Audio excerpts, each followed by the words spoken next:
Lesi isiqephu se12. Uma ucabanga nje Bhozo bakhuluma ngani lana ngaphakathi? Kubuza uSakhile lona ohlezi phansi mba kuVelando lokho ebhala into engabonakali phansi emhlabathini. Ayakazi, kuphendula uBhozo yena omile kuVelando wase wancika ngomhlani odongweni wase wabeka unyawo lakhe olulodwa odongweni. Ebese efaka isandla ephaketheni uBhozo abuye nekokosi likamentshisi alivule, akhiphe isinqamu sikaGwayi ebese efaka emlonyeni. Awucabangi yini Mhlasimba ukuthi umalume umfundisi uyamthandazela ubaba? Avuse ikhanda uSakhile abuka uBhozo lona olayitha isinqamu sakhe sikaGwayi. Ubaba lokuthandaza?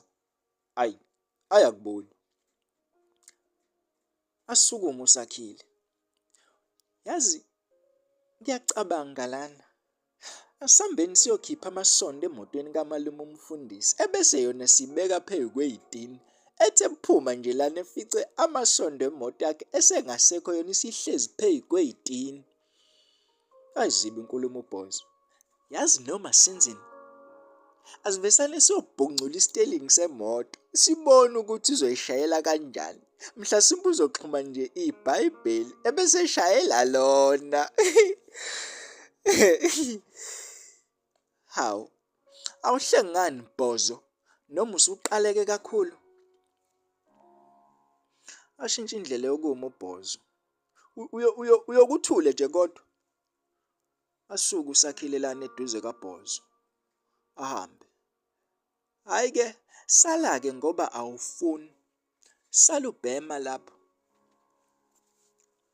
Sekumnyama impela manje kusebusuku amehlo akho mawuqaphelele umuzi oyisitezi oyisithabathaba ngaphandle kwesango kukhona imoto kaNdlovu kanti kuVelande kukhona uBhozo ubuka uSakhile lona osuka eduze kwakhe maqede wayesangweni ehamba emamatheka kancane. Phakathi kulesi sithabathaba kukhona igumbi lokuphumula bese kuthi phakathi kukhona uNdlovu ohlezi esihlalweni wase wabeka ubuso bakhe phezu kwetafula leli elide kanti uDlangamandla uhlezi phezu kwetafula eceleni kwakhe kukhona ingilazi bekade ephuza ngayo. Avuse ikhanda uNdlovu abuka uDlangamandla.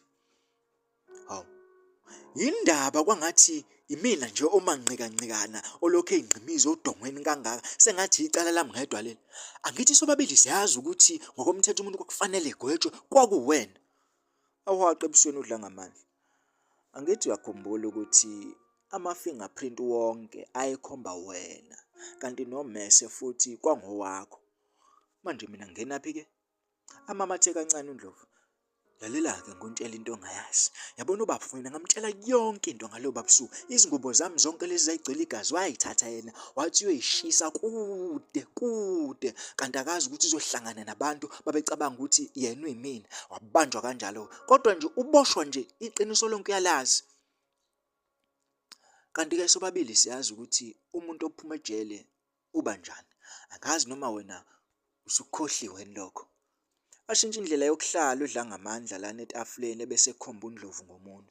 Ubesathi uyakhuluma uDlangamandla ngesikhathi kuzwakala iphimbo lowesifazane ehla njalo ngesitezi esuka kumagumba aphezulu ephethe ipleti enokudla okuyisicethe.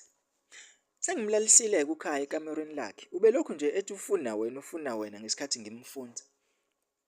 uNdlovu afanisa iphimbo eliqhamuka emva kwakhe. Ayi cha nawe, kwaba yini kodwa ungezwe? Wangaki ngisho ngithi akuhlalwa phezu kwetafula. Ayi cha, ayi ngeke, ayi. Asuke uDlangamandla lana phezu kwetafula. Usamkhumbula ngithi uSibungu. Asukume uNdlovu lana esihlalweni. Axwaye, aphenduke kancane, abuke lo wesifazane. Mbali? Athuke lo wesifazane uyisipleti lifa. Ngokushesha lo wesifazane avala umlomo ngezandla zombili bese kukhipha wonke amehlo.